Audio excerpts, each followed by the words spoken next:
50년대에 불렀던 노래 가운데 이혜연 씨의 세월은 간다라는 노래가 있습니다. 제가 한번 불러보려고 노래 배웠더니 못 배우겠더라고요. 전혀 배우기가 어려워서 못 배웠는데 가사 내용이 이렇습니다. 2절에 보면 먼 산을 바라보며 한숨을 쉬니 행주 치마 주름살에 찬 눈물만 고이네. 어찌 그리 야속하오 얄궂은 니마 무정한 니마 흐르는 세월아 가지를 말어라 아까운 내 청춘이 다 간다. 그저께 제가 대구에서 동성체험 여기는 목사님이 있어가 전화 왔습니다. 이 목사님이 나이가 원래 40인데 이야기가 목사님 세월 참 빨리 지나가지요. 이 나이 되니까 왜 그렇게 빨리 지나가요? 라고 하길래 내 나이 되면 그랬더니 하는 말이 목사님 이미 그 세월을 지나갔잖아요. 그러더라고요. 세월이 참 빨리 지나갑니다. 오늘은 2015년 한 해를 마지막 보내는 송년주일입니다. 세월은 덧없이 흘러 한 해가 기울어가는 마지막 주일을 또 맞게 되었습니다. 우리 한 해를 보내면서 이 세월의 덧없음을 다시 느끼고 인생의 허물을 절감하게 됩니다. 노래 가사처럼 무심한 세월이 흘러가는 것을 보면서 인생이 짧다고 하는 사실을 실감하게 됩니다. 인생은 출발점이 있고 가야 하는 코스가 있습니다. 그리고 마지막 종착점이 있습니다. 불교에서는 인생이 어디에서 왔고 어디로 가며 어떻게 끝나는지 모른다라고 말하면서 그래서 수수께끼이다라고 말하지만 성경은 분명하게 우리 인생의 출발과 마지막에 대해서 말씀을 하고 있습니다. 그러므로 지혜로운 사람은 언제나 끝이 있다는 사실을 알고 살아갑니다. 어느 누가 인생이 죽는 사실을 부정할 수가 있겠습니까? 그럼에도 불구하고 끝이 있다는 것을 잊고 살아간다는 데에 오늘 우리 인생들의 문제가 있는 것입니다. 기억하십시오. 사람에게는 끝이 있습니다. 아무리 건강해도 언젠가는 병들어 죽을 날이 있습니다. 아무리 사회적으로 성공을 해도 넘어질 날이 있습니다. 높은 자리에 올라가서 세상을 천하를 다스린다라고 할지라도 떨어질 날이 있습니다. 아무리 재산을 많이 모아 쥐고 있다라고 할지라도 내놓아야 할 날이 있습니다. 한마디로 인간은 아주 지극히 유한한 존재이기 때문인 것입니다. 누구에게나 인생의 종착점이 있습니다. 우리 모두는 어차피 가야 할 인생들입니다. 인생의 시작이 내 뜻대로 되는 것이 아니기 때문에 끝나는 날도 내 마음대로 되지가 않습니다. 하나님께서 정해주신 인생의 여정을 따라 살아가다가 끝내라 라고 하는 명령이 주어지면 그 순간으로 끝나는 것입니다. 거기에 다른 이유가 있을 수가 없습니다. 그런 의미에서 오늘 송년주일은 한 해를 살아온 과정에서 전생애를 다시 한번 되돌아보는 계기로 삼는 데에 나름대로 중요한 의미가 있다라고 말씀을 드릴 수가 있는 것입니다. 오늘 우리 읽은 전도서에 보면 제일 많이 나오는 말이 해 아래에서 라고 하는 말입니다. 전도자가 말합니다. 헛되고 헛되며 헛되고 헛됨이 모든 것이 헛되도다. 해 아래에서 수고하는 모든 수고가 사람에게 무엇이 유익한가? 이러므로 내가 사는 것을 미워한노니 이는 해 아래에서 하는 일이 내게 괴로움이요 모두 다 헛되어 바람을 잡으려는 것이기 때문이로다. 솔로몬은 자신에 대해서 이야기하기를 나는 다윗의 아들이다 혹은 나는 왕이다 라고 말할 수도 있었습니다. 그래서 솔로몬은 노년에 자기 자신을 가리켜서 나는 왕이다 라고 말하지 않고 전도자다 라고 말하고 있습니다.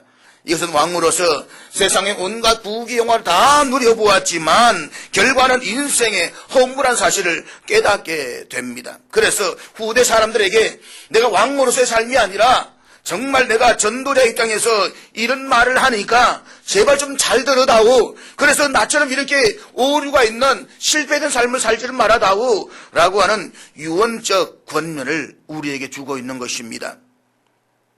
이 전도서는 솔로몬이 하늘의 지혜를 얻고 선 것이지만 잠언서와는 조금 다릅니다. 잠언서는 자기가 하늘의 지혜를 얻고 깨달은 바를 말하고 있다고 한다면 전도서는 자기 자신의 인생 체험을 기록하고 있는 것입니다. 전도서는 히브리 말로 코헬렛이라고 말합니다.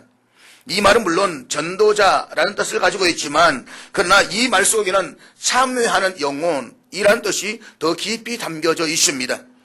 길을 잃은 양과 같이 헤매던 영혼이 하나님께로 돌아온 상태를 이야기를 할 때에 호헬렛이라는 단어를 쓰는 것입니다. 거두어들인 영혼이라는 뜻입니다. 내가 인생 만고풍성을 다 겪어서 결론을 말하노니 내 모든 영혼이 주께로 돌아와야 한다. 그런 말의 뜻이 전도자란 이 말 속에 담겨져 있는 것입니다. 전도서는 하나님을 배반하고 방탕하다가 자기처럼 방황하며 헛되이 살아가는 많은 영혼들이 회개하고 돌이켜 하나님께로 이끌려고 하는 전도자의 깊은 심정을 담고 있는 메시지라고 말할 수가 있습니다. 그러므로 전도서는 잠언보다 훨씬 더 실감 있는 말씀입니다. 전도서는 그 자체가 설교입니다. 전체가 설교로 되어져 있습니다. 또한 교리이기도 합니다. 여러 가지 논리를 다 전개를 하다가 마지막 결론에 가서는 우리의 창조주를 기억하고 그를 경외하며 그의 계명을 지키는 것이 인생의 본분이다라고 우리에게 결론을 내리고 있는 것입니다. 성에 기록된 많은 사람들 중에서 아주 극적인 대조를 이룬 사람이 저는 솔로몬과 다윗이라고 생각을 합니다. 다윗은 믿음으로 살아간 위대한 선지자였습니다. 그런가 하면 그의 아들 솔로몬은 세상 향락으로 살아간 사람이었습니다. 성경 가운데 시편은 다윗의 신앙 고백입니다. 반면에 솔로몬의 신앙 고백서는 전도서라고 말할 수가 있습니다. 우리가 이 둘을 대조해서 살펴볼 필요가 있습니다. 다윗은 시편을 남겼고 솔로몬은 전도서를 남겼습니다.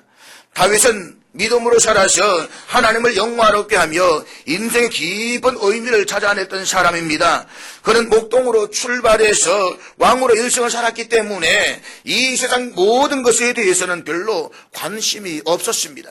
하나님이 내 삶의 목자가 되신다라고 한다면 그것이 만족한 것이었고 그것이 감사한 인생이었습니다.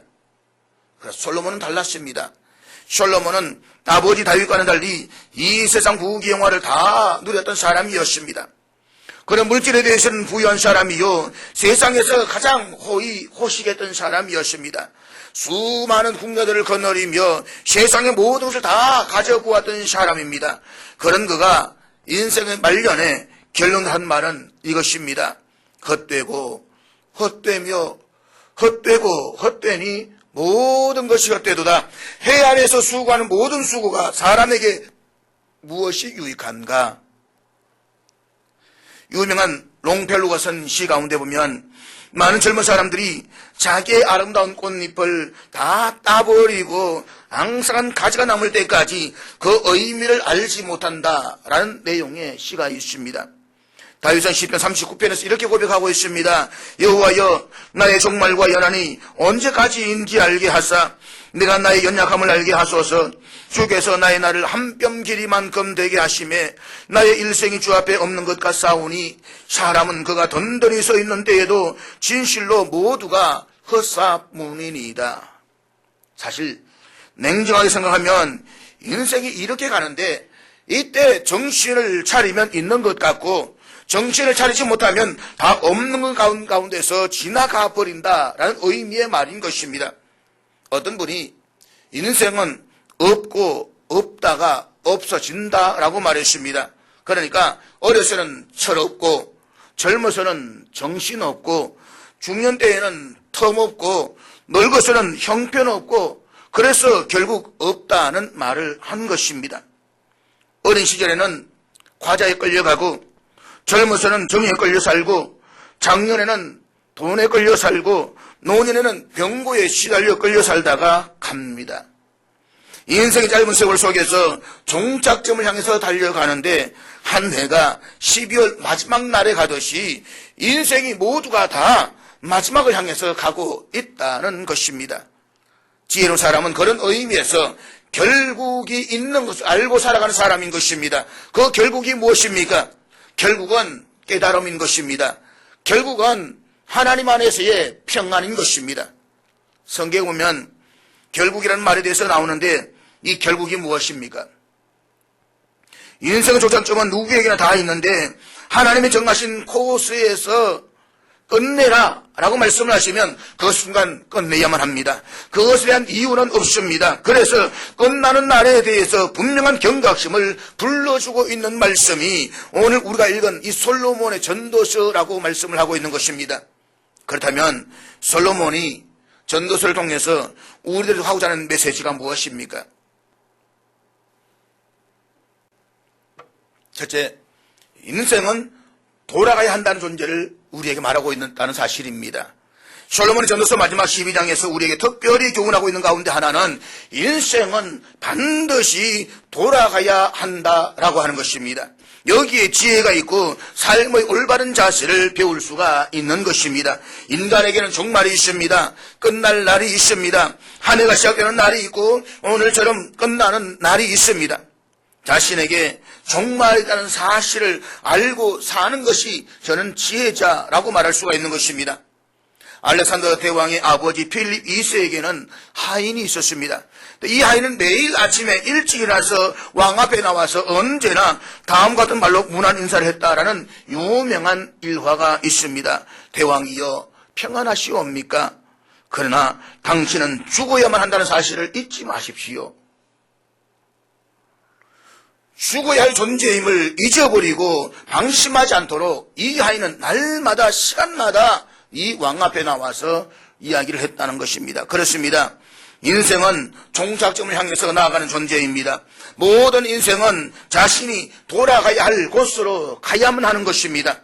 오늘 보면 5절의 말씀 보면 이는 사람이 자기의 영원한 집으로 돌아가고 라고 말씀을 하고 있습니다. 이어지는 7절 말씀에서도 동일한 말씀을 하고 있는데 오늘 우리 본문 7절 말씀 같이 보도록 하겠습니다. 7절 같이 읽겠습니다. 시작. 여기서 영은 인간의 전인적인 몸을 말합니다. 우리의 전인적인 몸은 하나님께로부터 왔습니다. 그러나 하나님께로 돌아가야만 합니다. 그리고 이 육체는 흙으로부터 왔으니 흙으로 돌아간다는 것입니다. 인간의 창조 과정을 보면 한 줌의 흙덩이에 하늘의 숨결이 담겨있는 아주 신비한 피조물입니다. 흙덩이를 빚어가지고 하나님의 심결을 불어넣었기 때문에 하늘의 생명을 담은 흙덩이들이 이 땅에서 살아가는 동안 살다가 이것이 분리되는 날 숨결은 하나님께로 돌아가고 흙은 흙으로 돌아갑니다. 그래서 인간은 돌아가야만 합니다. 사랑하는 여러분, 우리는 한 해가 끝날 때에 돌아간다는 이 사실 앞에 특별히 경각심을 가져야만 합니다. 이 땅에서 영구히 살 사람은 없습니다. 우리는 반드시 돌아가야 할 사람들인 것입니다. 결국 인생은 누구나가 다 자기 집으로 돌아가고 있을 뿐인 것입니다. 아이들이 집으로 돌아오지 않으려 하는 때가 있습니다. 키워보면 어느 정도쯤 되면 이놈이 이제 머리 좀 컸다고 싶은지 친구 집에서 가서 잔다는 둥 집에 잘 안 오려고 합니다. 너 집에 안 올래?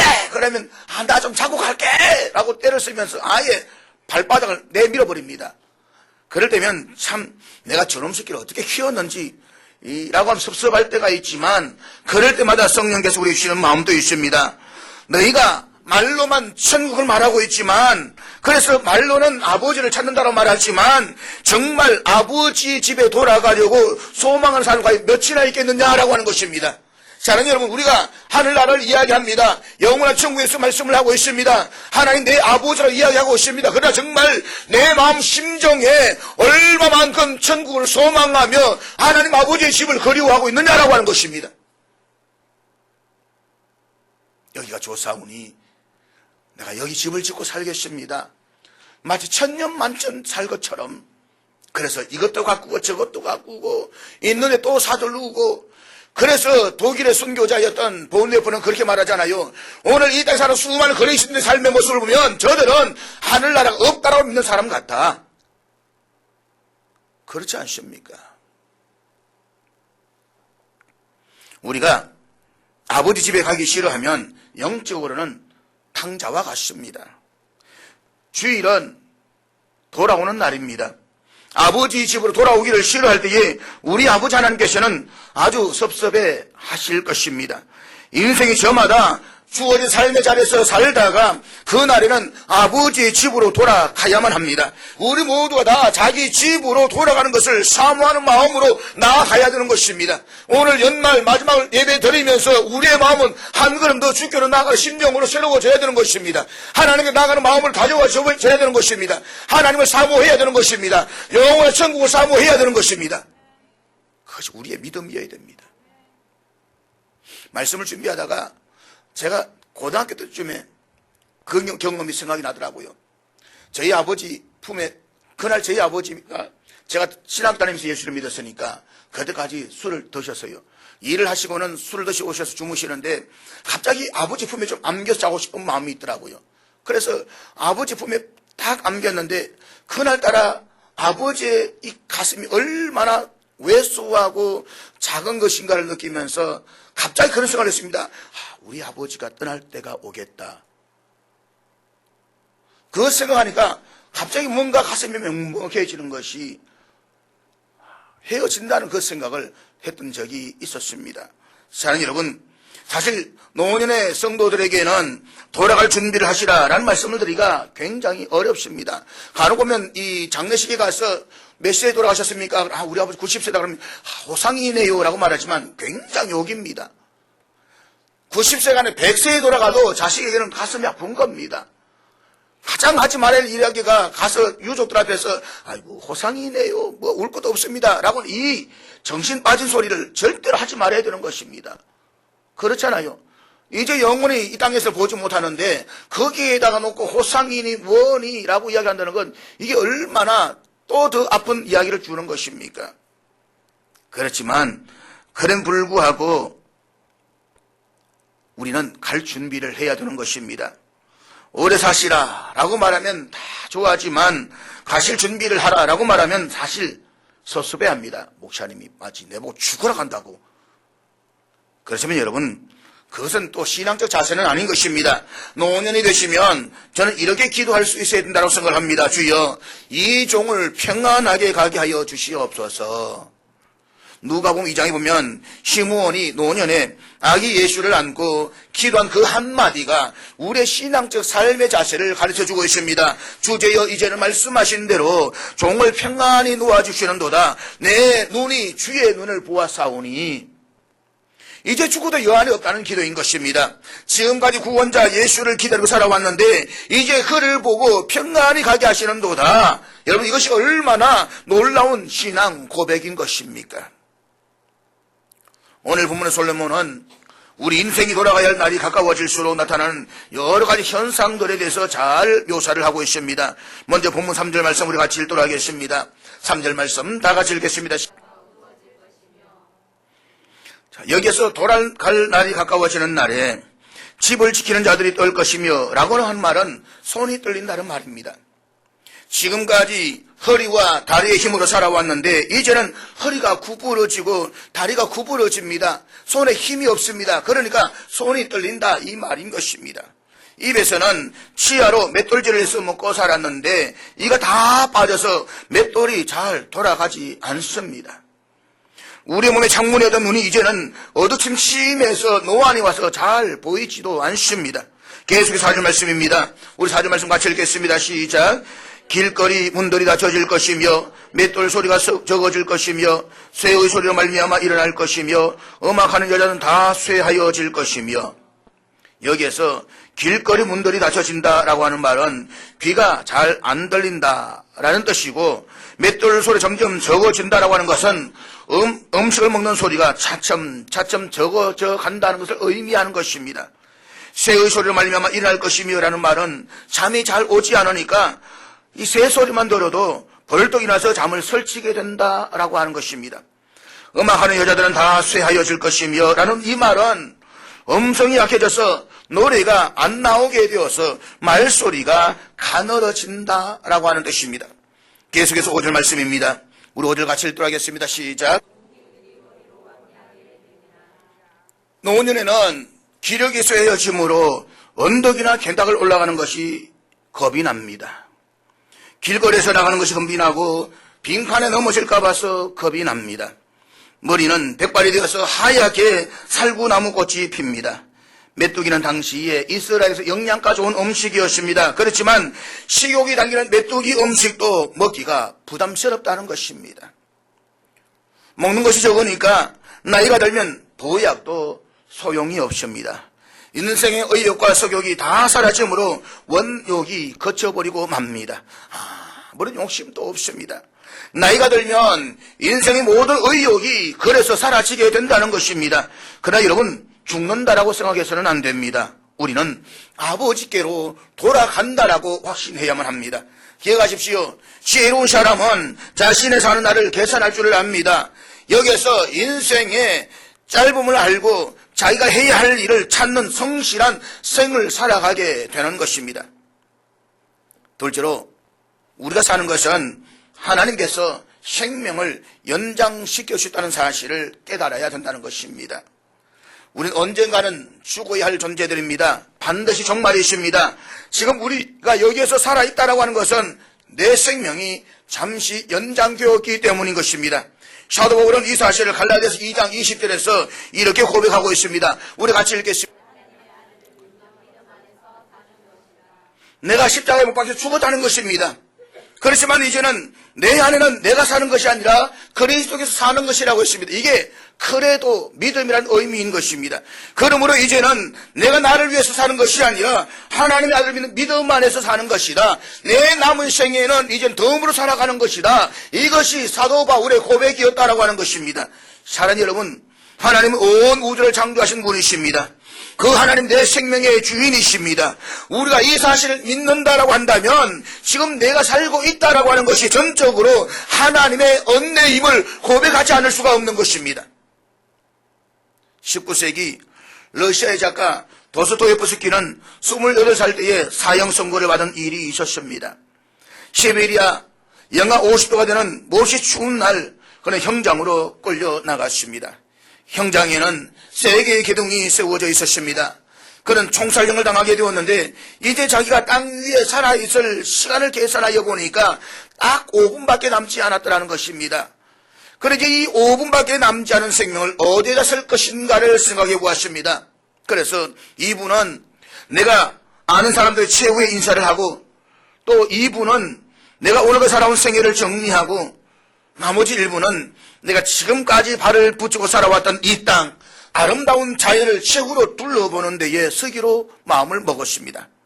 이렇게 생각을 하고 옆에 서 있는 두 사람에게 최후의 키스를 하고 남은 가족들에게 인사를 하고 나니까 이분이 훌떡 지나가 버렸습니다.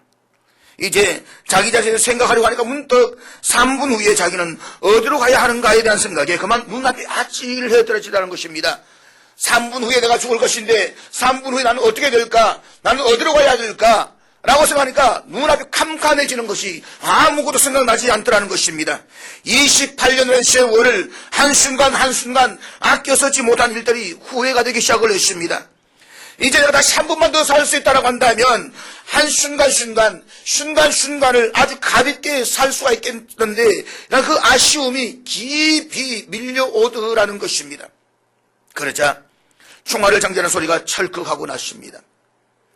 견딜 수 없는 죽음의 공포에 질려버린 순간 갑자기 왁작지껄 떠드는 소리가 들려오기 시작을 했습니다. 눈을 떠보니까 멀리서 병정이 흰 손수건을 흔들면서 이쪽으로 열심히 달려오고 있더라는 것입니다. 그 병사는 황제의 특별 사명을 가지고 왔습니다. 그는 다시 풀려나서 시베리아 유형 생활을 4년 동안 하고 이후에 파란만장한 삶을 보냈지만 그는 언제나 그때의 일을 생각하면서 살았다라고 합니다. 그래서 그는 펜에서 잉크가 흘러내려갈 때에 자기의 피가 흘러가는 심정을 글을 썼다라고 합니다. 그리고 작품에 자기의 인생을 담았습니다. 그와 같은 심정에서 창작되어 나온 것이 죄와 벌, 또 카라마조프가의 형제들, 이런 유명한 책들인 것입니다. 그리고 그 책을 읽어보게 되면 거기에는 바로 이 도스토예프스키의 신앙 고백이 그대로 드러나고 있다라고 말할 수가 있는 것입니다. 사랑하는 여러분, 오늘 이 시간이 내 인생의 마지막 날이라고 한다면 지금 내 심정은 어떨까요? 법정 용어로 집행유예라고 하는 제도가 있습니다. 집행유예라고 하는 것은 법원에서 유죄 판결을 한 뒤에 형을 선고함에 있어서 일정 기간 동안 형의 집행을 유예하는 제도입니다. 그런 의미에서 우리의 생명도 하나님께서 주신 집행유예 시간입니다. 재산도 자녀도 직장도 사업도 모두가 다 내 것이 아닙니다. 주인의 심판에 따라서 언젠가는 끝이 오는 것입니다. 언젠가는 없어질 날이 있고 빼앗길 날이 있고 끝이 있습니다. 하나님이 내놓으라고 말씀하시면 못 내놓겠다라고 할 사람은 아무도 없는 것입니다. 왜요? 하나님의 주인이시기 때문에. 욥은 재산과 자녀들을 모두 다 잃어버리고서도 인생을 바로 알고 이렇게 고백했습니다. 주신 이도 여호와시요 거두신 이도 여호와시오니 여호와 이름이 찬송을 받으실지니라. 그러므로 셋째로 남은 시간을 창조주 하나님을 기억하며 주를 위해 살아야만 합니다. 오늘 본문 12장 1절에서 전도자 솔로몬은 우리에게 이렇게 말씀을 하고 있습니다. 12장 1절부터 다 같이 읽도록 하겠습니다. 같이 읽습니다. 여러분, 인생은 모든 날이 종말이고 심판입니다. 모든 시간이 종말이고 심판입니다. 그러므로 인생을 낭비하지 말고 젊었을 때부터 하나님을 경외하라는 것입니다. 하나님을 기억하고 바르게 살라는 것입니다. 저는 우리 아이들에게 제발 좀 부탁하고 싶은 말이 있습니다. 인생이 언제나 젊은 것이 아닙니다. 넌 늙어봤냐? 난 젊어봤다. 그 노래가 있잖아, 그치요? 늙어본 이야기로서 젊은 세대에 한 이야기는 제발 세월을 그렇게 보내지 말라는 것입니다. 예삐야, 그치? 넌 늙어봤냐? 난 젊어봤다. 세월이 언제나 우리에게 남아있는 것은 아닙니다. 우리 아이들이 시간을 그렇게 보낼 때마다 얼마나 안타깝고 가슴이 저미는지 모르는 것입니다. 더구나 하나님을 섬길 수 있는 것도 때가 있는 것은 아닙니다. 여러분, 하나님을 섬길 수 있을 때 섬기십시오.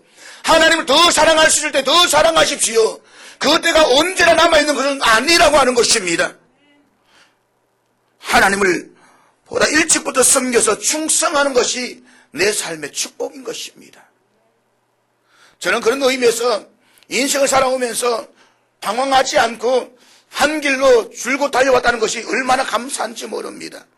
만약에 한 길을 빠져가지고 엉뚱한 길을 갔다가 이 길을 왔다고 한다면 얼마나 내 삶이 고달팠을까, 얼마나 내 인생이 더 피곤했을까 라고 생각하니까 하나님이 한 길을 주셔가지고 그 길로 가게 하시고 그 길을 통해서 세우셨던 하나님, 그래서 감사할 수밖에 없는 것입니다. 삶은 지나온 자리가 아름다워야만 합니다. 내 삶의 자리가 언제나 아름다워야 되는 것입니다. 사랑하는 여러분, 기억하십시오. 하나님께서 솔로몬을 통해서 우리에게 계시한 큰 교훈이 있습니다. 왜 하나님께서 솔로몬을 제멋대로 살게 내버려 두셨을까요? 저는 이것도 하나님의 뜻이라고 생각을 합니다. 솔로몬아, 네가 한번 대표적으로 살아보아라. 내 아버지 덕으로 왕위에 올라서 내 마음대로 국민을 데리고 그렇게 네 마음대로 한번 살아보아라. 그 훗날에 네가 회개하고 전도자의 길을 가거라. 세상에서 최고의 자리에서 자신이 하고 싶었던 모든 일을 다 하며 살았던 솔로몬, 그 수많은 아름다운 국면을 거느리고 쾌락의 삶을 살았던 솔로몬, 그가 마지막으로 인생들에게 들려주는 교훈을 한번 들어보십시오. 본문 13절 말씀입니다. 우리 13절 다 같이 읽겠습니다. 시작. 일에 결국 다 들었니? 자, 내가 지금까지 이렇게 살아왔다는 걸 거의 들었니? 그 삶이 얼마나 헛되고 헛된 것을 들었니? 그렇다면 이제 너는 제발 나처럼 이렇게 살지 말고 젊었을 때부터 하나님을 더 경외하고 더 섬기고 그 명령을 따라 살거라. 그래서 내가 같은 이 길로는 가지 말라. 이것이 솔로몬이 우리에게 주는 메시지인 것입니다. 그래서 살아간 솔로몬은 그 하나로 족하니 후대 사람들은 그 길을 밟지 말고 보다 젊었을 때에 하나님을 경외하고 하나님을 바르게 섬기라는 것입니다. 그래서 솔로몬은 너는 청년의 때에 너의 창조주를 기억하라 라고 우리에게 말씀을 하고 있는 것입니다. 이스라엘 민족은 창조주를 기억함으로 세계 역사를 지배하고 있습니다. 그들이 우리보다 기억력이 뛰어난 것도 아닙니다. 장의력이 뛰어난 것도 아닙니다. 그들이 어려서부터 여호와를 기억하고 안식일을 기억했습니다. 하나님의 은혜를 기억하고 하나님의 전능하심을 기억했습니다. 그리고 그의 말씀을 기억하도록 배웠습니다. 쉐마, 온 미간에 붙이며 말씀을 기억하게 외우게 만들었습니다. 이것 하나를 기억했던 이스라엘 민족은 세계 역사를 움직이는 신화를 남기는 민족이 된 것입니다. 사랑하는 여러분, 우리는 이 한 가지를 꼭 기억해야만 합니다. 마지막 순간에도 창조자를 기억하고 눈을 감아야만 합니다. 우리가 잠들 때에도 창조자 하나님을 기억하고 잠이 들어야만 합니다. 우리가 이 세상에서 어떤 자리에 있든지 창조주를 기억하며 살아야만 합니다. 사자굴에 들어갔던 다니엘은 전능하신 창조주의 편손과 편팔로 보호하시는 하나님의 능력을 기억했기 때문에 그는 살아날 수가 있었던 것입니다. 모세가 홍해를 건널 때에 이스라엘 백성들을 원망하고 소리치는 그 순간 그는 전능하신 하나님 창조주를 기억했기 때문에 홍해가 갈라지는 기적을 처음 했던 것입니다. 오늘 한 해를 마무리하면서 우리의 중요한 것은 우리의 자녀로 하여금 창조주를 기억하게 하며 우리 자신도 끝까지 창조주를 기억하며 살아가는 것입니다. 옛날 어렸을 때 했던 놀이 가운데 땅 따먹기라는 놀이가 있지 않습니까? 운동장에서 아이들이 열심히 땅 따먹기 놀이를 합니다. 아이들은 자기의 영역을 좀 더 넓히려고 선을 열심히 그어가며 사소한 것 때문에 싸우기도 합니다. 그러다가 해가 서쪽으로 넘어갈 때에 아이들 향해서 어머니의 목소리가 들려옵니다. 주철아, 그만하고 집에 돌아와. 그러면 그토록 열심히 선을 그어가면서 자신의 영역을 넓히던 아이들은 모든 것을 다 내려놓고 하나 둘씩 집으로 돌아갑니다. 그곳에서 자신이 그려놓은 땅에 무인을 갖는 아이들은 아무도 없습니다. 우리의 인생도 이와 같습니다. 지구란 넓은 운동장에서 자신의 영역을 넓히기 위해 애를 써가면서 부단히 노력합니다. 때로는 다투기도 하고 상처를 입기도 합니다. 자신의 재산을 늘리기에 아둥바둥거리며 살아갑니다. 그것 때문에 욕하고 그것 때문에 시기하며 몸부림을 칩니다. 그러다 어느 날 창조주 하나님께서 나를 부르시면 내 인생의 죽음의 밤이 찾아오면 우리는 고스란히 그 모든 것들을 다 남겨두고 가야만 합니다. 그것이 인생입니다. 하나님께서 오라고 하시면 널리던 부동산도 사놓았던 명예도 누리던 권세도 다 두고 가야만 합니다. 세상 부귀 안일함과 세상 근심하다가 주님 나를 찾으시면 어떻게 만날까? 주님 내게 오시면 나 어찌 대할까? 멀리 방황하던 나 불쌍한 이 죄인 이제 주만 생각하며 세상 근심 버리고 두 손 들고 눈물로써 주만 따라가오리다. 사랑하는 여러분, 지난 2015년을 무탈하게 지내올 수 있었던 것은 우리를 향하신 하나님의 은혜였습니다. 그리고 새로운 새해 2016년을 준비할 수 있는 것도 우리의 남은 날들을 연장시켜 주시는 하나님의 은혜일 것입니다. 그러나 기억하십시오. 내 남은 때를 어떻게 살아갈 것입니까? 그것이 오늘 송년주일에 우리 자신 스스로에게 던져야 할 질문일 것입니다. 기도하겠습니다.